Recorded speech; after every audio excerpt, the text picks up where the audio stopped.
My name is Dr. Chris Hewer, and I work in the field of Christian-Muslim relations, where I'm trying to build bridges of understanding between Christian and Muslim communities in Great Britain and in other places in Europe. Okay.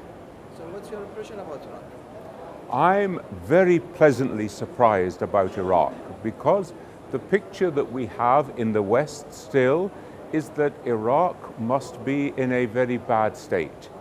But it is clear that Iraq has been rebuilding itself through the work of the Iraqi people to make this great ancient country once again a place of beauty and a place of prosperity. So is this your first visit to Iraq?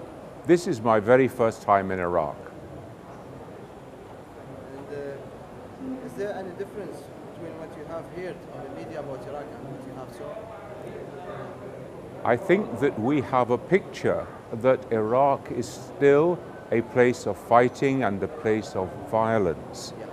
And so to see the very peaceful way in which tens of thousands of people are passing around the shrines here in Karbala, to see the way in which people of different groups are getting along together, to see the way in which life is again thriving is quite a surprise for somebody.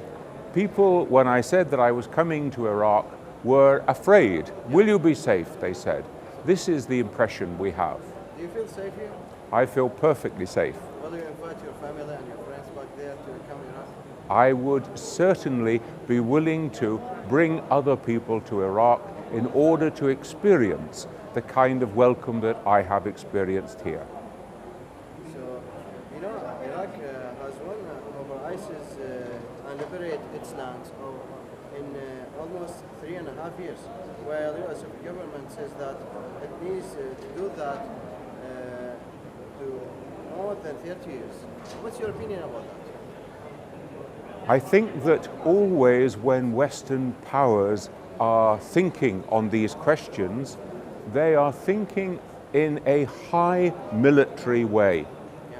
What would it take an army with all its support and so on to do something like this?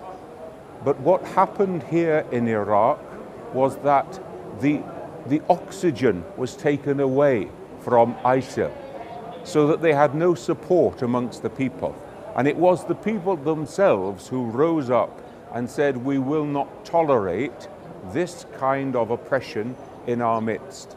That's why things changed so quickly, because the people themselves decided that we must engage in this and not leave this just to some military force. So do you think Al-Sayid Al-Sistani has a role in shorten this duration? Ayatollah Sistani has a very important role because, first of all, he gave the authoritative fatwa to tell people not take matters into your own hands, but to do this in an organized and disciplined way. And secondly, he gave guidance to the people that this was something that would be acceptable in the sight of God, but did not try to force them. Iraq has had enough of dictatorship. What it now needs is the free action of the people with their guides who guide them in the right way. You know, when Sayyid Sistani met with Louis Sacro, the chief of Iraqi Christians, he said to him, "You are from them and we are from us." What's your opinion about that? This is obviously the case. First of all, because there is only one God. The whole of humanity is under this one God. Therefore, we all belong to each other. All humankind belong to one human family. When we read the Quran, one of the first things it speaks against is tribalism. Whether you are from this tribe or the other tribe. Now, tribalism also is there in religion. This is our God. This is your God. This is nonsense. God does not belong to any one people. God is the God of all humankind. Therefore, clearly, Christians and Muslims are brothers and sisters worshipping the one and only God. So what's your message to your friends, your neighbors, back in Great Britain about Iraq? I think, first of all, that they must understand the way that Iraq has moved and developed over these recent years. Secondly, they must learn the history of Iraq. This was a country in which Jews, Muslims, Christians have lived side by side. Several civilizations. Not many centuries, but all since the time of the Prophet, and in large numbers. This is the true living of human beings on God's earth under the one God, when people of different faiths, different communities can live side by side, and as the Quran teaches us, to compete with one another in acts of goodness. This is the first lesson. The second lesson is that they must come to understand Islam more deeply, to take away their misunderstandings and what they are fed by some newspapers and such like. They must come to a deeper understanding of Islam and see the way in which this shapes the peaceful nature of the people. So now the Iraqis are watching. What you gonna say to them?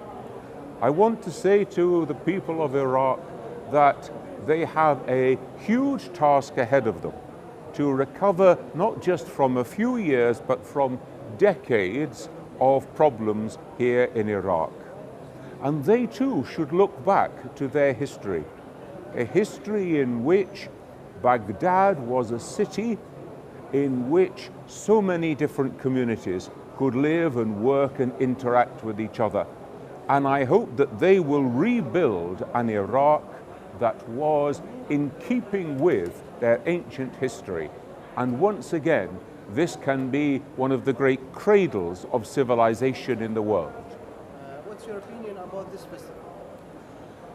It is a wonderful thing, first, to come to these sacred sites, to the shrines themselves, have a spiritual impact upon us as visitors.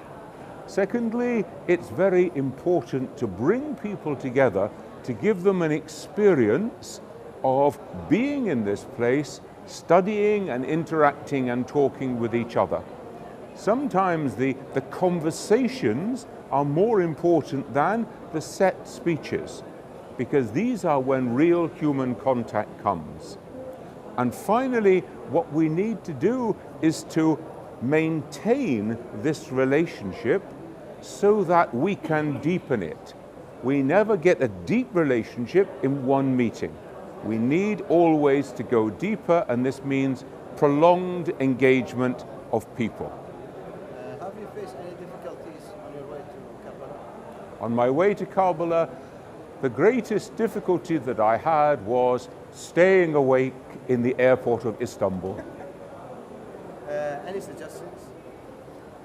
My suggestion is that this sort of gathering needs to be more widely known, first of all amongst the Iraqi people, so that they can see what their religious leaders are doing to try to build a new future and a new way ahead.